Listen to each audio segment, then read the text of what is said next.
Hey, boys, look what I got here. Hey, where are the white women at? Well, no, but it sounds like there's a need for the quote unquote grown-ups to declare who the bad guys are, who the people that are trying to, put the thumb on your forehead. And to the point where you were showing a video where there's like little girls dancing and giggling because they don't know what else to do with themselves.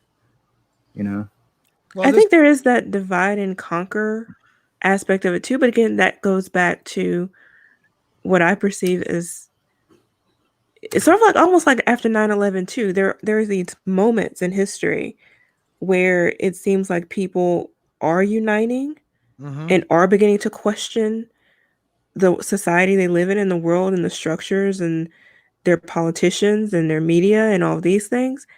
And then suddenly you start seeing efforts to make them appear more outlandish, and then things become very superficial. And now we're talking about monuments being toppled as opposed to term limits. Right, like in things that actually matter. It's they're burning the library at Alexandria. It's super. Well, it's in a way you're right, knocking down your history, but it's superficial what they're doing. They're going after any monument that might resemble a white male. Like, okay, but you don't even know the history behind that. Instead of like you're saying, corruption in the government, laws that can help people rise up out of poverty, things of that nature. What bothers me is that, we have seen this tactic before. There is leaked documents from, well, now it's just declassified old Soviet Russia documents, but also leaked Chinese documents that tell you how a war against a power like America, freedom like America, where we are free to speak what we want and do what we want for the most part, you have to infiltrate the society itself and change at least that next generation's ideas. Because if you do that, once you get into the young kids' minds, you can warp them pretty much any way you want, and they're going to believe whatever line they give you. And look, it's not like we as Americans can really point the finger too much because the CIA has been doing that for decades. Exactly. And I have no doubt that my theory is that they were part of some of these riots in starting things. But beyond that too, think about police reform, right? We were in a headspace as a country where we were talking about really substantive reforms, and people who weren't Black were saying, look, we've noticed these issues as well. Libertarians were coming out saying, hey, we've been talking about this for quite a while. Y'all are just now getting hip to it. And then suddenly it went from, what can we do to, integrate police and community policing and increase training and all these things that everybody pretty much agreed on, to defund the police. Like, where did that even come from? Or even abolish them. Or abolish them entirely. Like, it's just, it's almost like every time we start moving in one good positive direction as a common folk, suddenly there's this craziness that comes in that then drives a wedge between people. Create division and hate. Keep us separated, fighting amongst each other instead of looking at the people who are really causing the problems. And when you it's all it's all by design. Like, if you look at it, there's been a real blending of the differences between military and police. Once upon a time, you had your friendly Irish cop in his blue uniform, go home, you're drunk kind of stuff. And now you have police in riot gear driving heavily armored tanks in the streets, going after suspects who, are holed up because they had too many drugs. And I'm glad you said that. Yeah, that's the kind of thing. Like, I think they want to do away with the friendly neighborhood cop and have more of like a National Guard kind of presence, which is unconstitutional, by the way. Right. What standing army. It's standing army. What gets me is that, these people that I'm just going to say on the left, because that's most of the people that are backing the defunding of police. They point to New Jersey, Camden, New Jersey, because a few years back they defunded the police. and they're thriving now. Well, this is what the media does. They chop the story. The actual story is Camden, they defunded their police, fired a bunch of police officers. Crime went way the frig up. So they had to refund the police, but they decided to put it into better use. They hired all new police officers, started community outreaches, going to schools, getting to know their neighbors. They wiped out the corruption that way. Right. Because once you take away that the police are the boogeyman, snitches get stitches, all that stuff. And it's just, hey, that's somebody I know. I look up to that person. I know he's out there actually to look out for us because he knows my goddamn name. I understand towns have gotten bigger. Well, guess what? You need to do that much more effort to get to know your population. And I think that's really important. And I think, Immortal, I back that 100%. Police have lost the idea of being, of the community, and now they're just policing that city. Well, but you also have to look at the fact that local governments are using the police to fund their governments too.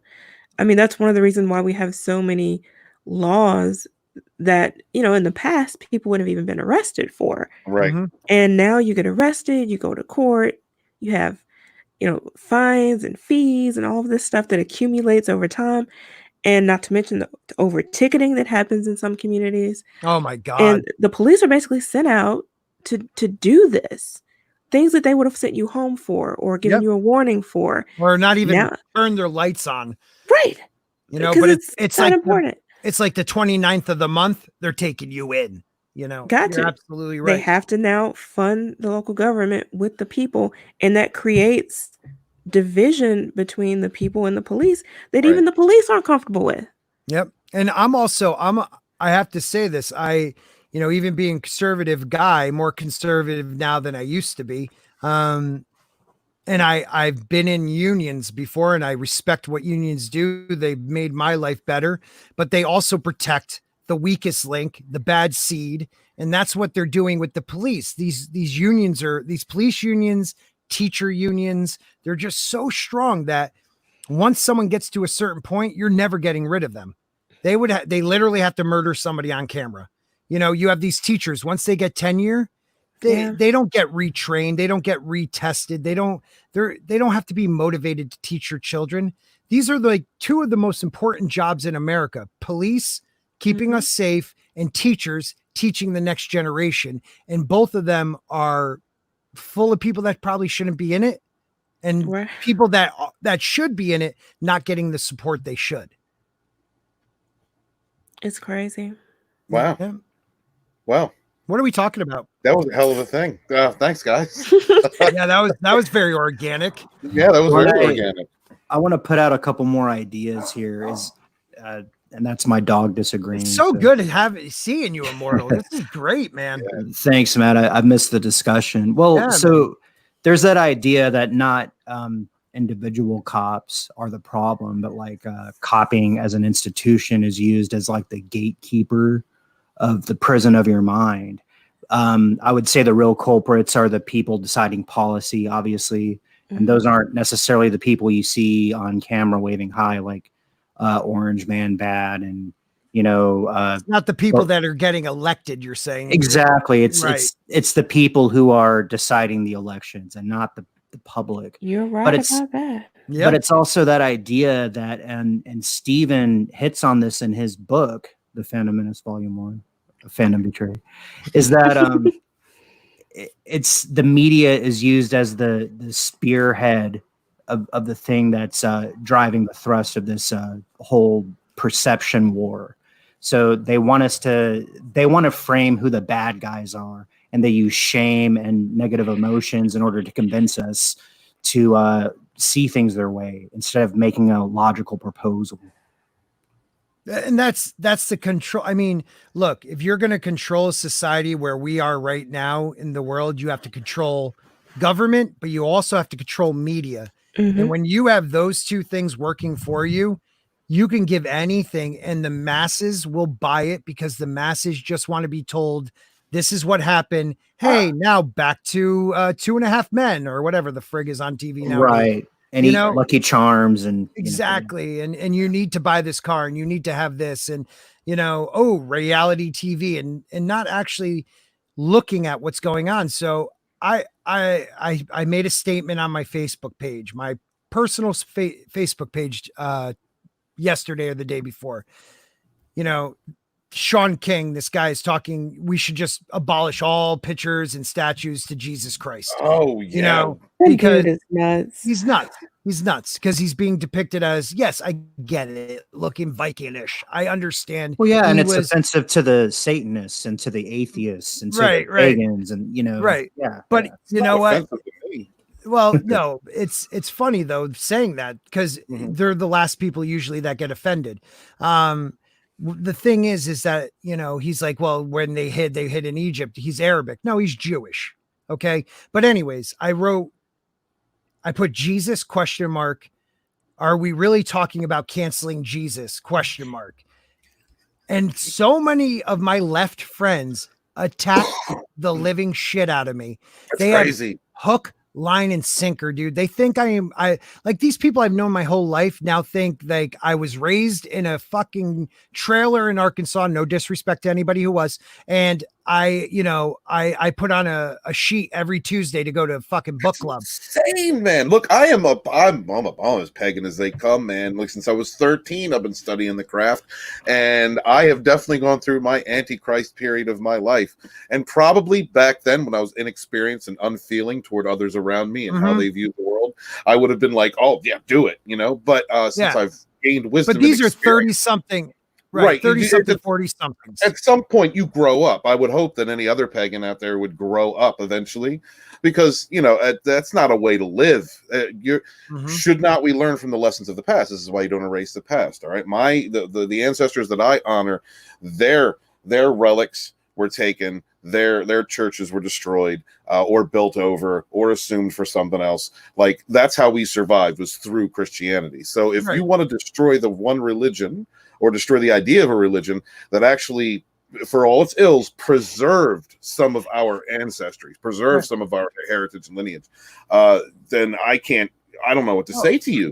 And I think they missed the point too, that mankind was created in God's image. That's what we believe. So it makes sense that every group of people on the planet who are Christian would have their image of Christ look like them. Yeah. I grew up in a household with all Black Jesus. Right. Black disciples, Black, all the figures were Black. And can I say real quick, and then get back to you? The first time I saw Black Jesus, I was like 12, blew my mind. It blew my mind too, I was like, bro. who is that? What? Well, go on. I was just saying, like, you can Ethiopia to Asia, you have every image of Jesus depicted, and it makes sense. And I think he would want that. Like, why would he not want all of his children to see themselves in him? I mean, dig it.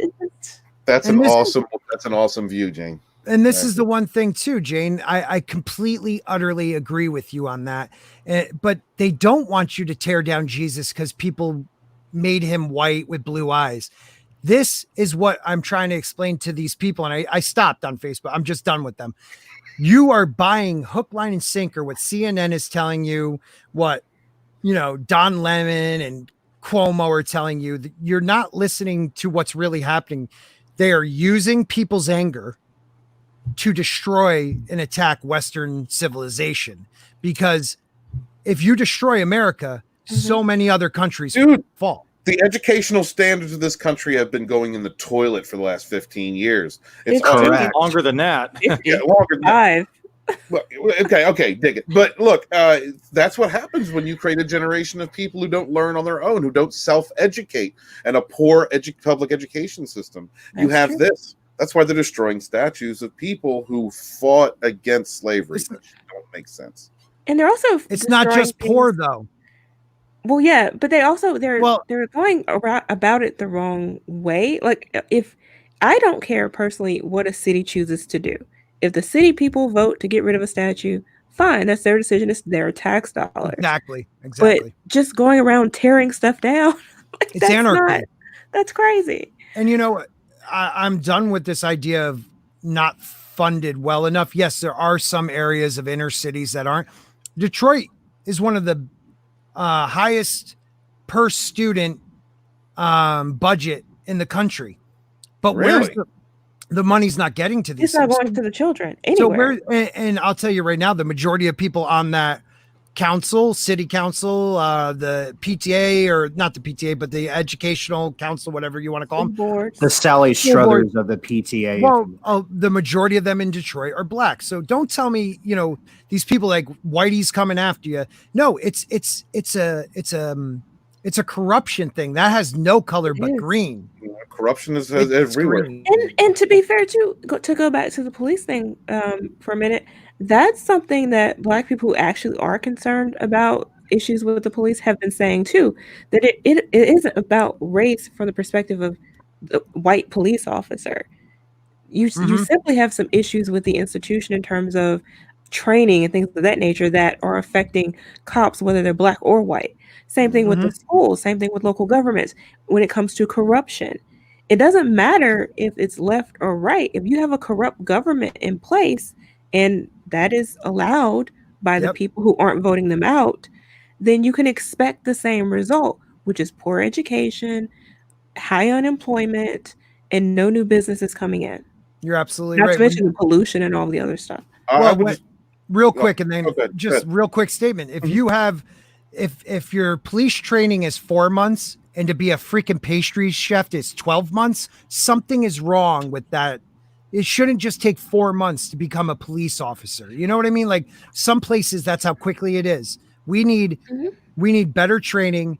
They need more during their career combat training, meaning how to deal with physical attack, physical violence. Because once that happens, you go into survival mode. I'm sorry. People do things that they may never have done before because they've never been put in that position. You need to have police officers physically fighting, training like that.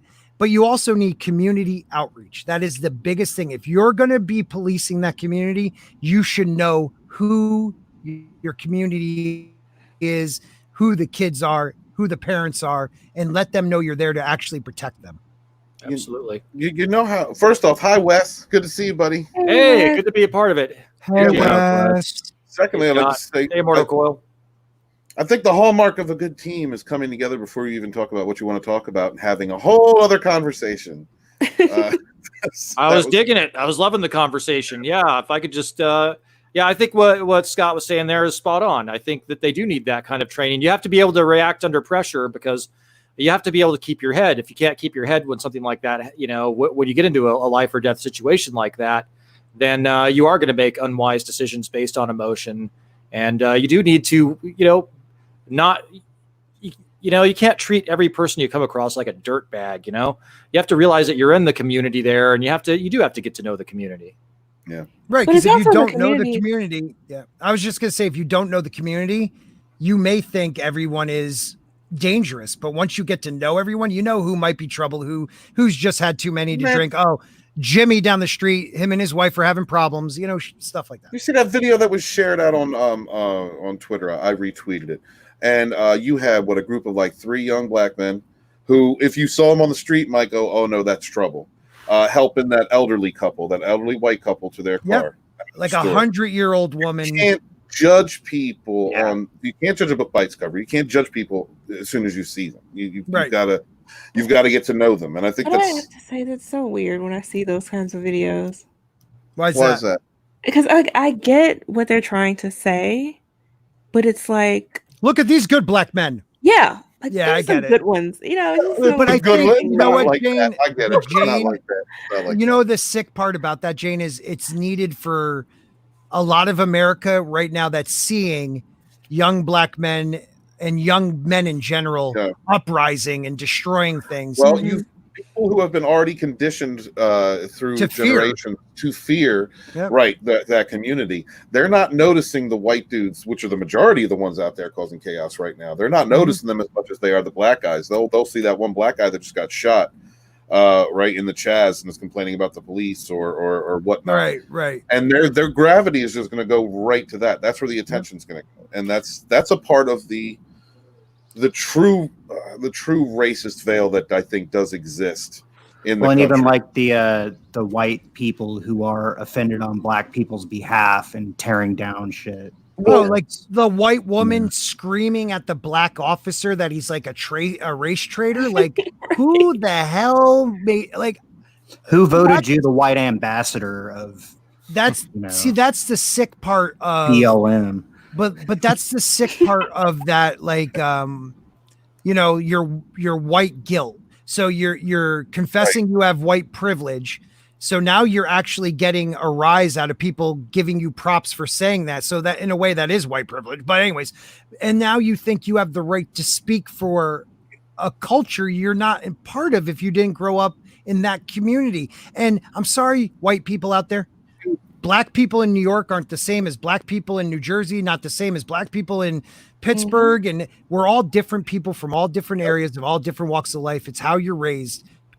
You know, check the person's character, the content of that person. If I'd For have a taken, lot of people, it's all about image, though. It's proving that they're not racist. And I'm Right. just So like, hard. I got a black friend. that's I'm married to a black man. Yeah. Oh, okay. All Yeah. right. Whatever. right, whatever, sister. You know, like Oh, I hate that so much. yeah. Just It's like stop. why? Stop. Exactly. Stop, Karen. Stop, Karen. All right. Do you guys want to talk about what we wanted to talk about? Oh yeah, what are we here for? What are we here for? We're actually here. We're actually here to discuss this. This Mr. doc that White was really- Privilege himself, Mr. God, I'm so holier than thou, JJ freaking Final Death Star Abrams. Hail, my brothers and sisters in the chat. Hail the Fandom Menace. It is the Fandom Menace historian, your Fandom Menace historian, born in the chats with my brothers and sisters, letting you know that the Fandom Menace Volume 1 of Fandom Betrayed is back in demand. You can pick up this first edition book on Indiegogo for a limited time. Here's a comment from someone well respected in our community, Shellback, commenting on the importance of the Fandom Menace Volume 1. Get on Indiegogo and order a copy of that damn book, or you're an effing retard. Okay, that's yeah. Pick up your copy today.